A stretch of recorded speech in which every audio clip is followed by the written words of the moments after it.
വളകാപ്പിന് നച്ചു വീട്ടിൽ വന്നപ്പോൾ തൊട്ട് പറയുമോ പാർക്കിൽ പോകണം. അങ്ങനെ ഒടുവിൽ ഞങ്ങൾ അവളെയും കൊണ്ട് പാർക്കിൽ പോയി.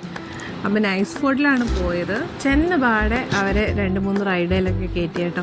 അപ്പോൾ ഈ വരുന്ന ഈ ട്രെയിനും അതേപോലെ തന്നെ നമ്മളിങ്ങനെ മുകളിലേക്ക് കയറിയിട്ട് സ്ലൈഡ് ചെയ്ത് വരുന്ന ഒരു ബലൂൺ ടൈപ്പ് ഒരു ഇതുണ്ടല്ലോ, അതിന് അതിൻ്റെ പേരെന്താണെന്ന് എനിക്ക് കറക്റ്റ് അറിഞ്ഞുകൂടാ. അതിന് നമുക്ക് ഫീസുണ്ട്.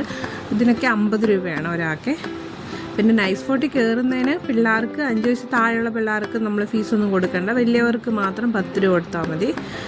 അപ്പോൾ പാർക്കിൽ വന്ന ശേഷം ഞങ്ങൾ ആദ്യമേ ട്രെയിനിലും കയറി, അതേപോലെ തന്നെ ആ സ്ലൈഡ് ചെയ്യുന്ന ആ സാധനത്തിലും ഒന്ന് കയറിയായിരുന്നു കേട്ടോ. അപ്പോൾ ഇവരെ ഫസ്റ്റ് ടൈമാണ്. നച്ചു കയറിയിട്ടുണ്ട്, നീരുവിനെ ആദ്യമായിട്ടാണ് സ്ലൈഡ് ചെയ്യുന്നതേ കയറ്റുന്നത്. പിന്നെ കയറി പോകുമെന്നൊരു ടെൻഷനൊക്കെ ഉണ്ടായിരുന്നു. പക്ഷെ അവൻ കയറി, ഫസ്റ്റ് ഒന്ന് പേടിച്ചു, പിന്നെ തന്നെ കയറി സ്ലൈഡ് ചെയ്യുന്ന താഴെ വന്നു കേട്ടോ. അപ്പോൾ അതിൻ്റെ പേരെനിക്ക് കറക്റ്റ് അറിഞ്ഞുകൂടാ, അതിൻ്റെ പേരറിയാവുന്നവരൊന്ന് കമൻറ്റ് ചെയ്യണേ. പിന്നെ രണ്ടുപേരും കുറച്ച് നേരം അതേ കളിച്ചുള്ളൂ, പെട്ടെന്ന് തന്നെ ഇറങ്ങിപ്പോന്നു. ശരിക്കും പറഞ്ഞാൽ പൈസ നഷ്ടമായിരുന്നു. 2-3 തവണ കയറിയിട്ട് അവർ അപ്പം തന്നെ താഴെ ഇറങ്ങിയിട്ട് അടുത്ത റൈഡിലേക്ക് പോയി. അപ്പം ഞാൻ എന്താ ഇതിൻ്റെ കാര്യമാണ് പറഞ്ഞത്.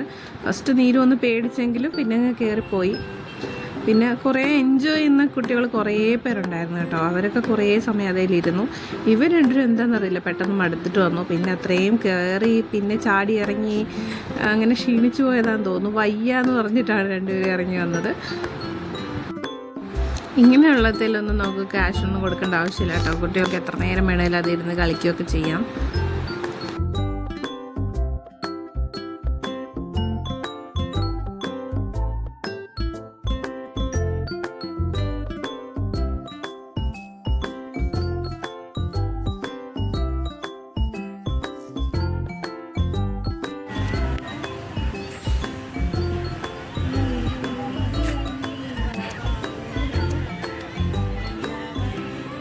ചെയ്യാണ്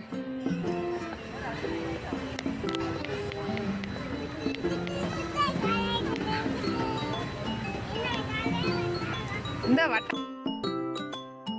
ആയാലും പിള്ളേർ നന്നായിട്ട് എൻജോയ് ചെയ്തു. അവർക്കിതൊക്കെയാണല്ലോ വേണ്ടത്.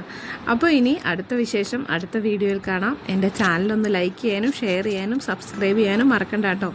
Okay, by.